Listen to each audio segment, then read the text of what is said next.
And now back to Bobby Likis Car Clinic and your host, Bobby Likis. And welcome back to Bobby Likis Car Clinic. Great program today. Call with your car questions at 888 Car Clinic. As everyone knows, getting from here to there used to be quite vanilla. Drive your car, use public transportation, a taxi, or bum a ride with a friend. Now, getting there has gone in many different directions, including car sharing and ride sharing.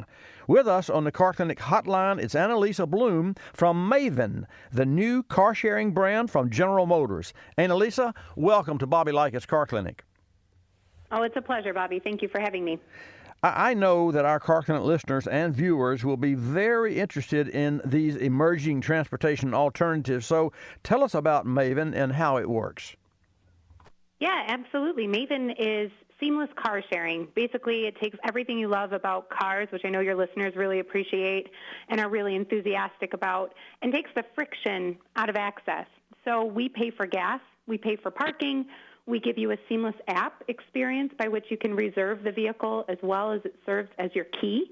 So there's nothing more to do than just press a button and drive, which brings back that feeling of independence and enables you to get from location to location seamlessly.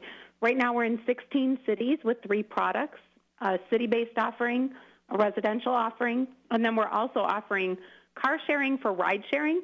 So if you've taken an Uber or a Lyft, chances are that one of our Maven vehicles may have been the vehicle by which you were taken in. So we're making car sharing easy and seamless for everyone. And you're so right, car sharing is easy. 16 cities you mentioned. Give us an overview where Maven is available currently. Absolutely. So we're in major metropolitan markets across the United States, including Detroit, Ann Arbor, Chicago, Orlando. We're also available in D.C., Boston, New Jersey. We have a residential program in New York City. We just launched express drive markets in Atlanta, Nashville, as well as Denver and Phoenix. And then we have some additional markets as well on the West Coast, including San Francisco, Los Angeles. So we are expanding. You know, we went from one market in Ann Arbor last February to now having 16 markets by the end of 2016, offering 3 different products. So I think, you know, the global growth is something that we're looking at next. We announced earlier this month that we would be expanding our residential offering in Germany. And, you know, being part of General Motors, a startup in GM, has many benefits, and that we're ready to scale. So it's all about delivering an experience that customers feel is different from the others in the marketplace. So we feature Chevrolets, Cadillacs, Buicks, GMCs, all upper trim level, all with the bells and whistles, or even the things that a gearhead would love, which would be, you know, souped-up engines and incredible powertrains. So whether or not you're someone who really enjoys being in a vehicle and that driving experience, or someone who just wants it to work right every time, our vehicles are well taken care of. They're nearly new. So I think a lot of the product distinction that we're seeing is enabling our growth, and why we're seeing so many people who are maybe came in through car sharing through other brands are quickly choosing Maven as their car sharing brand of choice, simply because of the great products that we offer.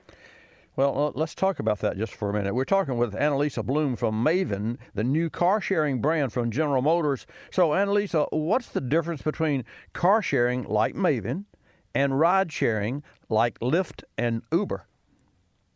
Absolutely. The main difference between ride sharing like Lyft or Uber or car sharing like Maven is where you are as the individual. So in a ride-sharing service, you're the passenger, and that's great if you're trying to go for short distances, you are meeting friends for dinner, cocktails, you don't want to have the responsibility of driving or parking. Whereas car sharing is really better suited for an application where you are the driver, and you may be taking the vehicle to get a freelancing job, you may be taking the vehicle to go for a weekend skiing trip. The vehicle applications really are nuanced between ride sharing where you are the passenger and you have zero responsibility, or car sharing where you have all of the freedom and the ability to use the vehicle as if it were yours. because ride sharing would never, ever fit that need. Well, one question with regard to other companies on the market. What's the main difference between Maven and the car-sharing company like, for instance, Zipcar? The main difference between Maven and the competitive set is really quality of product, in my opinion. When you look at the cars that Maven offers, high trim level, Wi-Fi, Android Auto, Apple CarPlay, they are all new or nearly new, versus our competition, which are using either off-lease or off-rental cars. They're a bit older. And I would say that when we came up with Maven, it really was with this idea that the car should feel like it would be something you would be proud to own. And that means that there's not a ton of branding all over it. There's not a big sign on the door. There's not all sorts of little warnings throughout the car that make it feel as if it's a rental. We want this to be something you'd be proud to pick up your first date in, or take your parents to a dinner to celebrate a promotion. So I would say the real competitive difference, when you look at price, we are a little cheaper, but it really comes down to phenomenal product that come with all the amenities that you would want to aspire to own. Annalisa, from what you've explained to me, what a perfect opportunity if someone were in the market for a new GM car and really wanted to drive one but didn't want to take it on a 30-minute drive. They wanted to use it over the weekend so they could become familiar with what the offerings and how to make it work and those sorts of things, all the bells and whistles, as you said. What a great idea, provided that this service is available in their hometown, to actually have one of these cars and rent one of these cars. I presume these are rental units over the weekend so that they have their time in the seat. Sounds to me like that's a trend that just might work. What trends have you seen since Maven launched earlier this year? What we're seeing in terms of trends is that the people who are reserving vehicles and using car sharing are already people who see the value in ownership. They just may not be able to actually either afford or park the car. So where we're placed in major metropolitan areas, these are places where a parking space costs as much as your apartment does, as well as looking for parking spaces to get to and from work. When we're talking to developers who are looking at building condominiums or building residences in large major metropolitan cities, they keep talking to us about reducing the amount of parking spaces, not just per resident, but per residence. So car sharing really is becoming an enabler to modern urban living. By giving freedom and access to transportation, we're bringing in more millennials than any other car brand within GM. So 74% of our users are between the ages of 36 and 18, whereas Chevrolet, the average age is 62.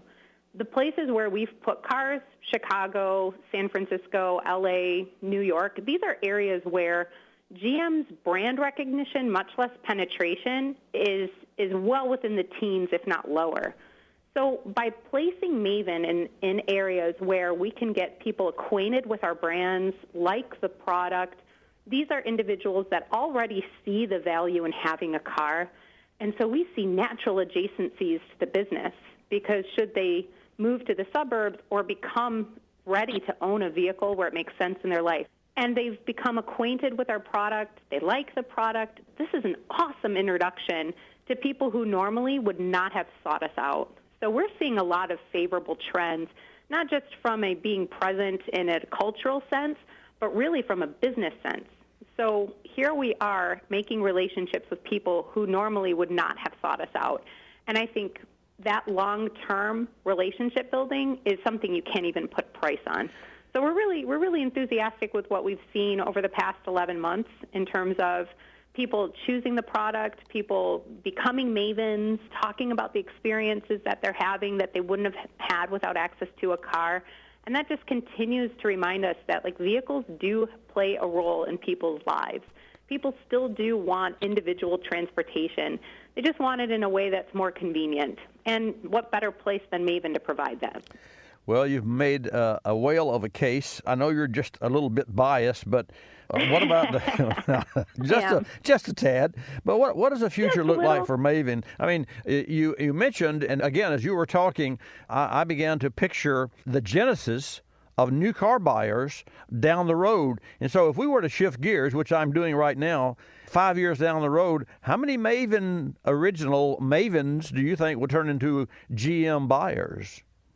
You know, that's a question everyone's asking, and I don't really know that yet. And some of this really is so dependent on the individual and their lifestyle and life stage. All the research that we have regarding the millennial generation continues to support this 5 to 10 year, some call it a delay. I think it's more of an exploration, where they're deferring based on Gen X. They're deferring their life stages by 5 to 10 years. So if you're, 32, maybe you're still not married yet, you're still within your first, big girl job, not yet ready to settle down and have kids quite yet, whereas generations previous would have been on, kid number 3 by 32. So we're growing with this generation, and we're trying to best understand. But I think the thing that excites me most is that Maven really is hitting a chord not only with the, 36 and under crowd. We're seeing a complete adoption in areas like Ann Arbor with boomers. Boomers really have a phenomenal opportunity with car sharing to not only work within their fixed income and where they're moving on to, career 2.0, et cetera, but the freedom and flexibility of car sharing, I think, could be completely additive to someone who's now either snowbirding or have 2 places where they're residing, and making choices about still having mobility options, I think is completely freeing. So, we're definitely tracking and being relevant with millennials, but I wouldn't discount the other generations, too, that can really take car sharing and make it work for them in whatever life stage they are. Well, you certainly sold me. One final question, Annalisa, that would be a website where we can go for more information for our Car Clinic listeners and viewers. Car Clinic listeners, I would love you to visit Maven.com and learn more about us. And the best way to engage with Maven truly is through our mobile app. So go to your favorite app shop, download the Drive Maven app, sign up. It's pretty seamless. And we'd love to hear from your listeners as to the experiences they or you are having with car sharing, and continue to learn and grow with them. Fantastic. Annalisa Bluhm from Maven, the new car-sharing brand from General Motors. That's Maven.com. The app, Drive Maven. It's available of course, for your iPhone and any other phones, I'm sure. Annalisa, great to have you on Bobby Likis Car Clinic. Thank you so much for sharing the information. Much luck to you. I'm sold. I hope to get you in the studio one day. And thank you so much again for your time. It was such a pleasure. Thanks.